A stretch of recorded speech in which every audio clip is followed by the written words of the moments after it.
Thank you, Chairman. Just a few issues, Minister, and thank you for being before us this evening with your officials. I was looking at different savings through, we'll say, organic scheme and Thames and forestry, fisheries. Where the savings, you're explaining where the savings have been made, and we're talking about sheep welfare. We're talking about going from 10 to 12 euro per ewe. That's not going to happen this year. For farmers are getting payments in relation to 1.5 million saving from the organic scheme. I suppose a conflict of interest there. My son is an organic farmer, but at the same time, I've never seen any kind of an increase of any sort in the last 15, 20 years in relation to the organic scheme, other than the increase of the registration fee for the farmer every year.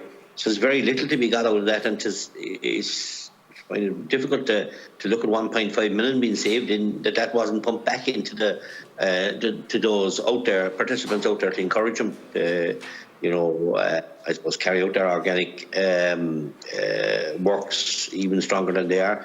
3.3 million expenditure, we'll say, saved from Thames. So many people out there that are appealing their Thames.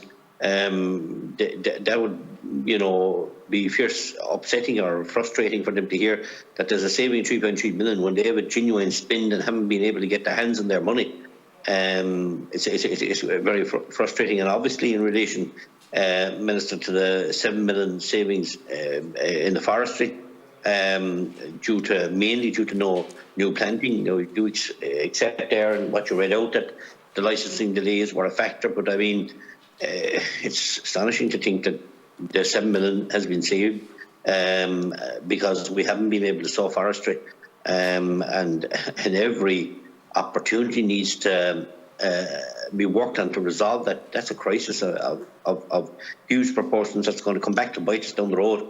And I mean, we're not meeting any targets. We're way short of every and any target that was set in relation to forestry this year, and somebody needs to put their hand up in the air and take full responsibility, and the buck lies somewhere. Certainly isn't with the landowners, or it isn't with the people who wanted to fell the forestry because of the hold-ups, but then that's held up the whole way back to the person who wants to sow forestry and has an area of no confidence in relation to forestry sowing going on out there in the public at present. And the other thing was the fisheries. There's 4.9 million compensation, been saved, and the SFP are saying they had savings of 2 million. This is a tough time on fishermen, bar the decommissioning, and there's talk about the fleet tie-up scheme of 11 million on that. But bar that, there is no other compensation out there. And I've been the last 2 or 3 years saying that there's a fund needs to be put in place in relation to there's so many inshore fishermen lost their material or their equipment. There a couple of years ago, due to shocking bad storms, there was never own sin for these guys and ladies out there that are trying to fish the seas in terrible, difficult times. And if we can see 4.9 million plus 2 million with the SFP savings, that's a lot of money. It could be tied into a scheme, or maybe a new scheme needs to be started, like a bit like the rural social scheme, where it makes it much easier for fishermen to get into a scheme like that, because certainly a lot of them are losing their jobs and scratching their heads at the moment, and they need answers, and they're not seeing any answers coming, only decommissioning, which means furthermore them are going to be outside the system and are going to be out of work as such. I also see the Marine Institute seeking a once-off allocation of 5 million for data collection. That's a lot of money for data collection. Can you, Minister, explain to us what kind of data collection are they intending to carry out that they need 5 million? Are they looking at data collection in relation to quota that we're not getting out there? Are they going to drop some kind of a research as such along that line? Or what is the story? 5 million to me is an awful lot of money, and it maybe it needs to be, maybe just genuinely needed, but just would be interested in finding out where it's intended to go. Thank you. Thank you, Deputy Collins. So Listen, just to take your final point first in relation to the Marine Institute and the data collection, the 5 million for that.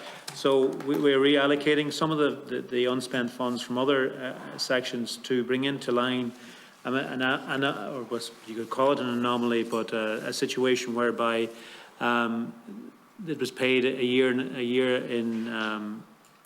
in reverse, or a year retrospectively up until now. So we're now using that €5 million to bring it into line that is paid in the year where it actually falls due. I addressed that point earlier on. Listen, then in relation to supports for the fisheries sector, as you know, the fleet tie-up scheme is in place at the end of this year. Some of the savings that I've identified here are going specifically towards supporting fishermen in that sector, and in the whitefish sector in particular. It's been a really important scheme to support fishermen over the course of this autumn. It's one of the first recommendations from the task force which I've brought forward and implemented, and it has been widely welcomed by those, and take-up has been very strong by those who have availed of it as well, and it's been an important support.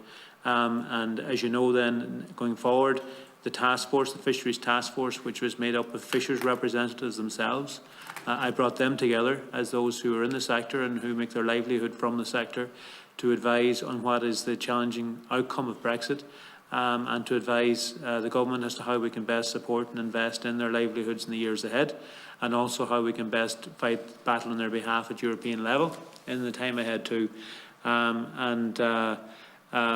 There will be significant funding under the Brexit Adjustment Reserve to support the sector, to support the sector through that, and importantly so, Deputy Collins.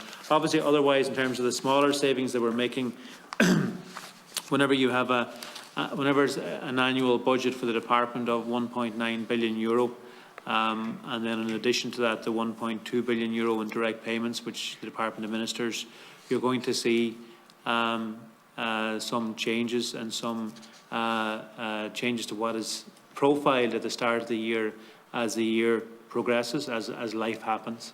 It happens in every walk of life, in every profession, and actually in a department with almost €2 billion of spending, you're going to see things not quite work out as profiled, and that's why it's important to come and redirect and manage that vote, and indeed to involve yourselves as committee members in accounting for why that's happening.